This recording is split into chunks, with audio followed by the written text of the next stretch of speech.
On va voir les 5 points clés pour réussir la mise en place de votre plan de mobilité avec tous les bénéfices qu'il y a à la clé. On va voir qu'il y en a une belle série. Bonjour Timothée Kellard. Bonjour. Donc, vous êtes fondateur du cabinet Ecodev, Oui. spécialiste en plan de mobilité, entre autres. Oui.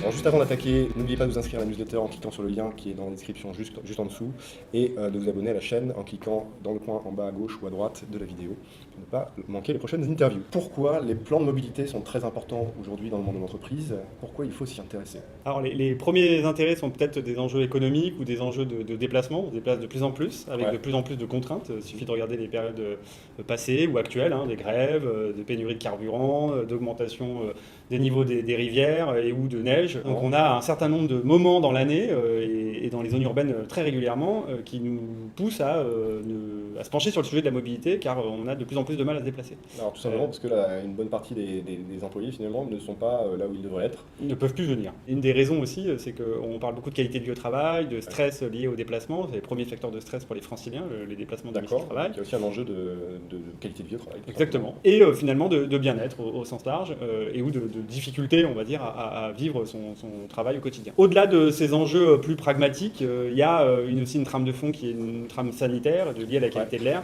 On a des pics de pollution, des réglementations qui nous poussent, mais c'est la troisième effectivement cause de mortalité évitable après le tabac et l'alcool. Troisième cause de mortalité évitable, donc on peut l'éviter par définition. Exactement. La pollution de l'air dans les villes. Pas que dans les zones urbaines malheureusement. On va revenir sur les avantages économiques dans un instant, mais on va commencer par la première étape.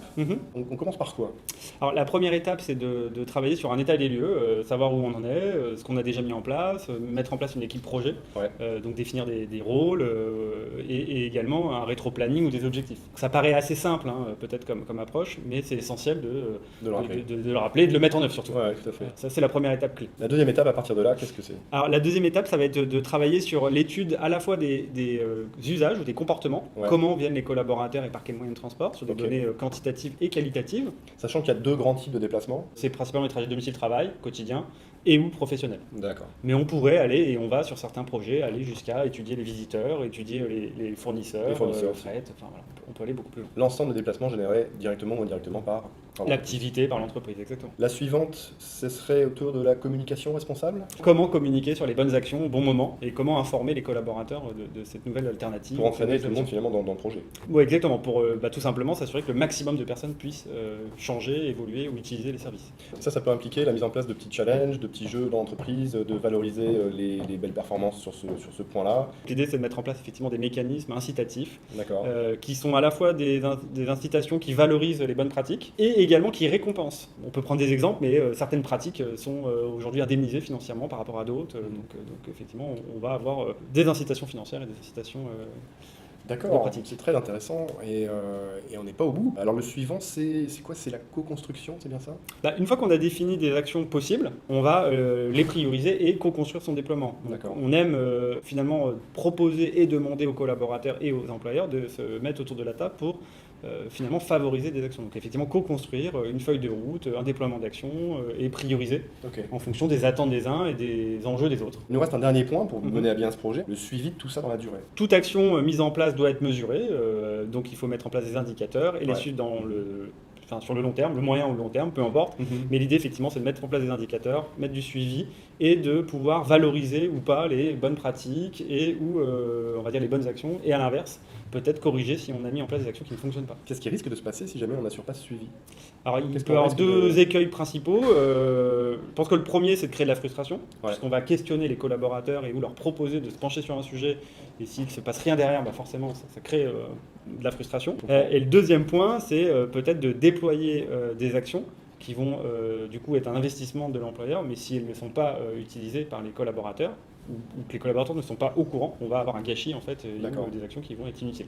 Et on ne va pas aller au bout du ROI que l'on peut obtenir grâce à ce genre de projet. Alors justement, ce ROI, l'économie qu'on peut générer en mettant bien en place les choses dans l'ordre et dans la durée, qu'est-ce qu'on peut espérer là-dessus? Alors de manière globale, il est énorme, puisqu'on parle souvent, même pour quelques centaines de personnes, de plusieurs millions d'euros de déplacement, de coûts de déplacement à l'année. C'est le deuxième poste de coût des ménages aujourd'hui en France. Donc ça, c'est la première raison et ou le premier intérêt. Le deuxième, même pour l'employeur, c'est effectivement de réduire les coûts liés aux déplacements qui sont liés à son activité. De pouvoir optimiser de 5, 10, 15% les coûts de déplacement d'une entreprise lorsqu'on n'a jamais mis en place de plan de mobilité. C'est assez simple parce que simplement de se pencher sur le sujet, ça met sur le... On va dire, on pointe du doigt des sujets qui sont facilement optimisables. Des opportunités. Exactement. 5 à 15% d'un budget de plusieurs millions d'euros, effectivement, ça peut chiffrer assez vite. Ça peut aller même bien au-delà en fonction des contextes. D'accord. On a des cas, effectivement, où la flotte automobile n'a jamais été étudiée, rationalisée. Ok. Et là, on peut aller jusqu'à, certains vous parlent de plus de 50% des coûts liés au déplacement optimisés. Jusqu'ici, on avait une mobilité qui était associée à un type de transport. Et aujourd'hui, ça change complètement. Qu'est-ce qui est en train de se passer avec ça ? Aujourd'hui, on parle beaucoup plus de bouquets de mobilité ou d'offres de mobilité. Et donc, on parle de multimodalité ou d'intermodalité, c'est-à-dire proposer une gamme, un bouquet d'offres différentes. C'est-à-dire qu'on aurait une sorte de pack mobilité avec toute une série de possibilités de transport selon les besoins et adapté à ce besoin. Optimiser son déplacement en fonction du contexte. Alors ça veut dire qu'on peut faire autrement qu'une voiture par commerciale. Exactement. On peut théoriquement réduire énormément les coûts, la flotte, ou tout simplement déjà même optimiser l'existant. On parlait de 90% du temps, les véhicules sont à l'arrêt et sont inutiles. Donc rien que sur ce poste, c'est un potentiel énorme. Waouh, donc tout ça change assez vite et ça devient vraiment intéressant parce qu'effectivement, il y a beaucoup de bénéfices à en tirer pour vous. Mais bien au-delà de la législation et de la contrainte législative, on voit qu'il y a des bénéfices économiques qui sont quand même très nets. Des bénéfices en termes de santé publique, des bénéfices en termes de qualité de vie au travail pour les collaborateurs et puis l'ensemble des parties prenantes, si on va jusque-là.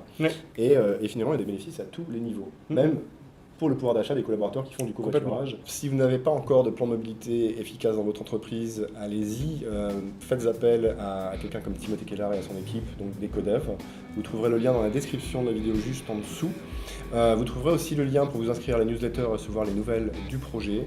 Et inscrivez-vous bien sûr à la chaîne en cliquant en bas à droite ou en bas à gauche de la vidéo pour recevoir les prochaines interviews. Merci beaucoup Timothée. Merci.